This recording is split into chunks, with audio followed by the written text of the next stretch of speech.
మనకి మొదటగా చూడండి యోహాను సువార్త 1:12 చూడండి. యోహాను సువార్త 1:12.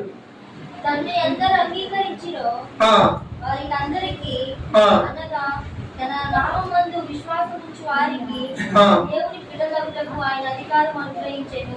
చూడండి ఇక్కడ ఎవరైతే యేసుక్రీస్తు లోపల పుట్టాడు కదా, ఎవరైతే అంగీకరిస్తారో ఆయన నా కోసం లోపల పుట్టాడు, నా పాపాల కోసం, నా యొక్క సమాధానం కోసం, నా సంతోషం కోసం ఆయన పుట్టాడని మనం నమ్మితే ఆటోమేటిక్ గా మనము ఆయన పిల్లలు మనం అయిపోతాం.